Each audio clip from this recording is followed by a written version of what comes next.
Hello बच्चों, let's start with the question. Question says that the HCP and CCP structure for a given element would be expected to have. Question क्या कह रहा है हमारे पास, जो HCP and CCP structure है given element के लिए, उसका क्या क्या हम एक्सपेक्ट कर सकते हैं कि क्या होगा, सेम होगा. ठीक है. फर्स्ट है हमारे पास कोऑर्डिनेशन नंबर, कि they have same coordination number, they have same density, they have same fraction, या फिर ऑल द अबव. ओके. तो यहां से हमारे पास क्या है, जो की कंसेप्ट है वो क्या होगा, की कंसेप्ट होगा यहां से हमारे पास, ये होगा हमारे पास FCC एंड यहाँ पे, या फिर हम क्या कहते हैं CCP एंड HCP स्ट्रक्चर. ठीक है. CCP एंड HCP स्ट्रक्चर हमें पता होना चाहिए. ठीक है. तो सबसे पहले हम बात करते हैं यहाँ पे कोऑर्डिनेशन नंबर की. तो यहाँ हमारे पास क्या है, CCP के अंदर किस तरह से हमारे पास अरेंज होता है और HCP के अंदर किस तरह से एटम्स अरेंज होते हैं. तो यहाँ अगर हम बात करें, ये है हेक्सागोनल क्लोज पैकिंग. ठीक है. तो इसके अंदर हमारे पास क्या है, यहाँ पे ये जो एटम है ये क्या है, अपनी ही लेयर के अंदर 6 एटम से अटैच्ड है. ठीक है. और ऊपर वाली लेयर से 3 एटम्स और नीचे वाली लेयर से 3. तो टोटल हमारे पास ये क्या है, कोऑर्डिनेशन नंबर क्या होता है हमारे पास, कि जो एटम है हमारे पास कितने एटम से सराउंडेड है फर्दर.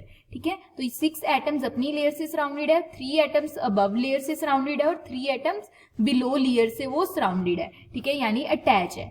ठीक है. तो यहां से टोटल कोऑर्डिनेशन नंबर हमारे पास SCP के अंदर कितना है, ये आ गया हमारे पास 12.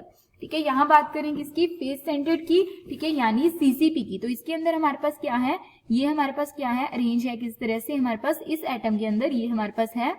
ठीक है. सेंटर 6 के साथ अरेंज है.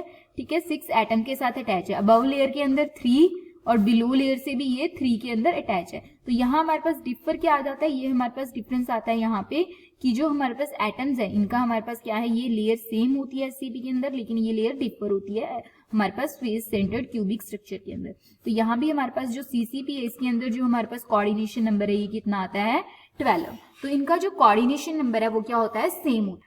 लेकिन अगर हम बात करें यहाँ पे किसकी, डेंसिटी की, तो यहाँ हमारे पास क्या होता है, जो नंबर ऑफ एटम्स है हमारे पास, नंबर ऑफ एटम्स पर यूनिट सेल, जो हमारे पास क्या होती है यहाँ पे, कौन सी होती है, CCP. उसके अंदर कितने होते हैं हमारे पास, CCP में होते हैं यहाँ पे 4, और जो SCP होती है उसके अंदर क्या होते हैं, यहाँ पे हमारे पास होते हैं, ये होते हैं 6. तो अगर नंबर ऑफ एटम्स पर यूनिट सेल डिफर कर रहे हैं तो यहाँ पे हमारे पास जो डेंसिटी है ये भी क्या करेगी, डिफर करेगी. ठीक है. तो यहाँ पे हमारे पास क्या है, जो डेंसिटी है वो क्या होगी, डिफर करेगी. ठीक है. तो ये हमारे पास क्या है, सेम डेंसिटी नहीं होगी. देन हमारे पास क्या कह रहा है, सेम पैकिंग फ्रैक्शन. तो पैकिंग फ्रैक्शन क्या होती है हमारे पास यहाँ पे इसके अंदर. ठीक है. ड्यू टू द अरेंजमेंट, हमारे पास इन दोनों की जो पैकिंग फ्रैक्शन होती है CCP के अंदर और SCP के अंदर, ये कितनी होती है हमारे पास, ये होती है 74%. तो पैकिंग फ्रैक्शन क्या होती है इनकी, सेम होती है. तो हमारे पास क्या होगा, एक तो उनका जो कोऑर्डिनेशन नंबर है सेम होगा एंड द पैकिंग फ्रैक्शन क्या होगी, सेम होगी. तो यहाँ पे option A and C are correct. Okay. Hope you understand it well. All the best. Thank you.